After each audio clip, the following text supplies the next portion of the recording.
আমরা দীঘাতে the zone by the পার্কে চলে এসেছি। এর রিসেপশনটা এতটাই বড়, আর পুরো হোটেলের এত বড় প্রপার্টি যে আপনারা না দেখলে বিশ্বাস করতে পারবেন না। অতি অবশ্যই আপনারাও চলে আসুন। আমরা একদিনের মধ্যে হোটেল বুক করে একদিনের মধ্যে চলে এসেছি। এই হোটেলটা দীঘাতে একদম নতুন হয়েছে।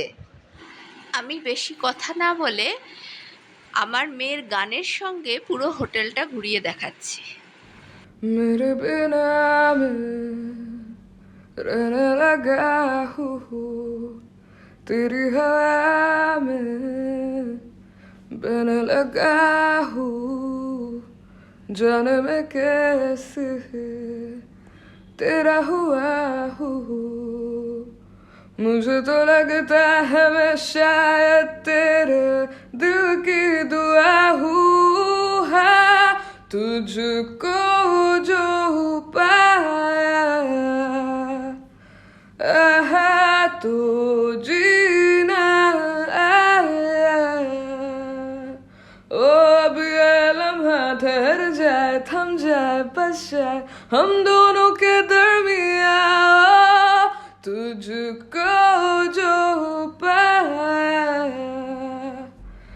आहा तो जीना आया। ओ अब ये लम्हा ठहर जाए, थम जाए, बस जाए हम दोनों के दरमिया।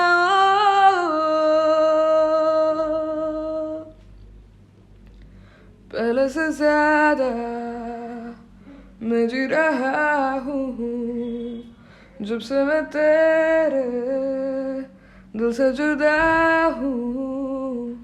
राहों पे तेरी मैं तो चला हूँ, तू मेरी मंजिल है, तेरे कदमों पे बस रुकने लगा हूँ। हाँ, तुझको जो पाया आहा तो जीना आया।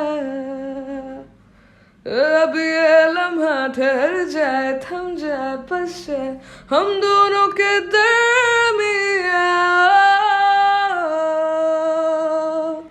আমার মেয়ের গানটা কেমন শুনলেন সেটা অবশ্যই জানাবেন। খাটটায় তিনজনে শোয়ার পক্ষে যথেষ্ট বড়, আর ঘর থেকেই সুইমিং পুল দেখা যাচ্ছে। পর্দাটা সরালেই সুইমিং পুল। এই ঘরের কিন্তু বারান্দা নেই। ঘরের মধ্যে বিশাল বড় একটা ক্লোজেট আছে, সেখানে প্রচুর জামা কাপড় রাখতে পারেন। আর পাশেই একটা লকার আছে, লকারে মালপত্র রাখা যায়, আর তলায় ড্রয়ার আছে, আর অনেক বড় বক্সও আছে। মালপত্র রাখার জন্য কোনো অসুবিধে নেই। রাতের বেলা হোটেলটা কেমন লাগে একটু আপনাদের দেখিয়ে দিলাম। খুব সুন্দর আলো দিয়ে পুরো হোটেলের চত্বরটা সাজানো। এই হোটেলে কমপ্লিমেন্টারি ব্রেকফাস্ট আছে, সেটা পরের ভিডিওটায় নিয়ে আসছি। টাটা।